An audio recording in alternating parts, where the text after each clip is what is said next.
TJ is wrong about the Muslim problem. First of all, I'd like to be very clear when I say that I agree with and support the overall message of the Amazing Atheist's video entitled The Muslim Problem, and highly suggest that the listener check out that video before proceeding with this one, link in the description.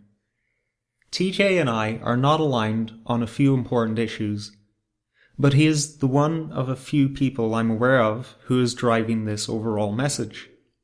As an Irishman who doesn't want his tiny island flooded with unsympathetic, violent and unlike people, I find myself in the company of people who delude themselves into thinking that this is our biggest and sole problem.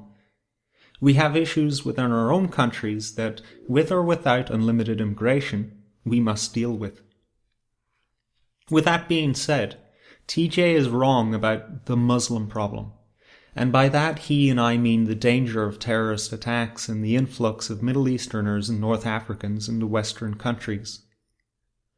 Although we have our own homegrown terrorists in the White House and Wall Street that we should be wary of and combat, the simplistic playing around with numbers and generation of statistics overlooks the problem of terrorism.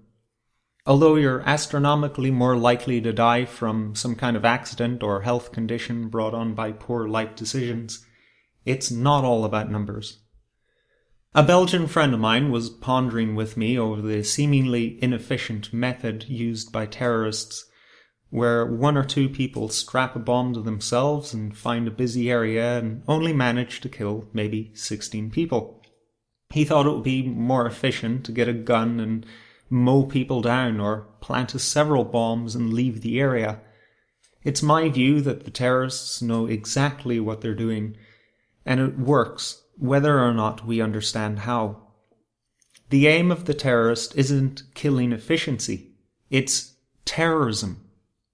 A two-pronged attack on the psyche of the target population. On the more visceral level, it is frightening to know of an untold number of men who are now legitimately in our home countries who are willing to give their very lives to take a minimal number of our lives in return. The awareness of such a threat modifies our very way of life, initially at the periphery of our perception, but as attacks become more frequent, we will see how we've changed our lives in response.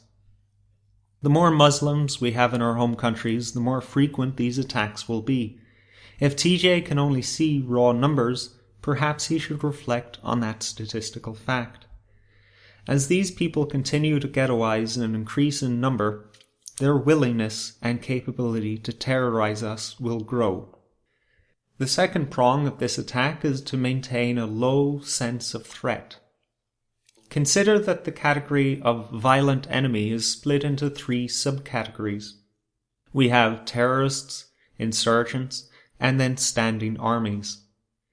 Each subcategory has a different motivation, a different degree of popular support, a different degree of military supplies, and as a result, a different level of threat assigned to them. These people aren't stupid. They know their numbers aren't substantial, so they aren't going to be raising a standing army. They know that if they plant IEDs on the sides of roads and occupy buildings like they do in the ex-Soviet states, they will officially become insurgents and would warrant a completely different military response. Right now, they're happy being terrorists slowly chipping away at the psyche of Europeans and Americans, and all the while we have the pathological centrists trying to tell us that we can't employ harsher immigration screenings or shut down our borders altogether because not all Muslims are like that, thus shutting down discussion completely. We may look at raw statistics and say it's astronomically more likely you die in a car crash or of diabetes or wind up a homeless criminal due to Wall Street, but not all data sets are created equally. We live in a real multidimensional world where every event has its own cause, motivation, and consequence, with a unique history and unique trajectory through space and time. For instance, diabetes is the result of regular insulin spikes for years on end as a result of poor dietary and health choices. It is a biological reality and statistical nightmare caused by our mistaking crap for food and our increasingly sedentary lifestyles. Its passage through time appears to see it worsening amongst younger generations, threatening to affect 3/4 of the population. This problem is very reasonably within our control, and we are seeing the beginnings of that trend being reversed. Car crashes are largely a question of driver competency. The majority of them are the result of a foolish mistake made within milliseconds, and the result of that mistake is felt seconds afterwards. When you truly reflect on how many cars are on the road and how long they are on the road, giant lumps of steel whizzing past one another, weaving in and out of one another, there are surprisingly few collisions. Almost everyone on the road is taking care to avoid a collision. Taking the United States as an example, the number of injuries from year to year only fluctuates by a couple 100,000 around the 2.5 million mark. Despite every year more roads are being built and more cars are on those roads.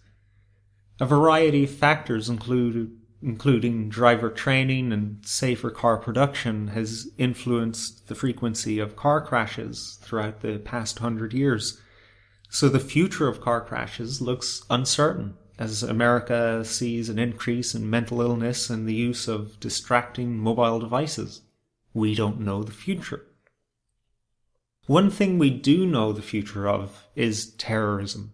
Large numbers of people from the Middle East and Africa are being shipped into Europe, the United States, and Canada. These people hold a variety of beliefs and varying levels of radicalization. They are being admitted en masse without proper processing and put on the fast track to citizenship. The host countries, in their rush of altruistic one-upmanship, are woefully unprepared for these great numbers. There is no suitable accommodation, not enough money to put in their pockets, not enough manpower to train or teach them English, and no job opportunities. If you don't believe me, just go and ask the immigrants themselves. Then ask yourself, just what the fuck are these people supposed to do? They're being put in public buildings, military bases, and apartment blocks in high concentration. They're being ghettoized. Through one lens, they're being genocided. With no opportunities and the indignity of their overall conditions, they will become depressed and succumb to criminality so as to not be completely dependent upon a government who sees them as nothing more than a political decision. And to make matters worse, the same government is so committed to the policy of not discriminating by race, nationality, or religion that it is putting vulnerable ethnic and religious minorities in the same enclosures as the people who want to hurt them. Most of these people had no idea that they'd be shipped like cattle into this ordeal, which is arguably worse than what they came from. These places are forming all over Europe and now in America, breeding grounds of contempt for the Western world. We are aware that a petty criminal can enter a prison and emerge 5 to 10 years later as a gang member. We are aware of what happens to good people imprisoned among sociopaths. And just like Islam spread in the prison system, it will spread in these concentration camps. The concern isn't over how many jihadists are embedded in the millions we're importing, but how many will be willing to listen to those jihadists once they've realized they've been left to waste in the ghetto by the white man. Car crashes almost always happen by accident, and although the economic collapse was the result of uncompassionate greed, neither of these things happened to us because of our way of life or the color of our skin. Wall Street didn't attack America. It's American. To overlook the factor of race, religion, and identity when it comes to terrorism is a self-destructive mistake. TJ in his exposition caricatured the concerns of 36 to 52% of the American public, making it seem like the oversimplified demands of the Deep South redneck.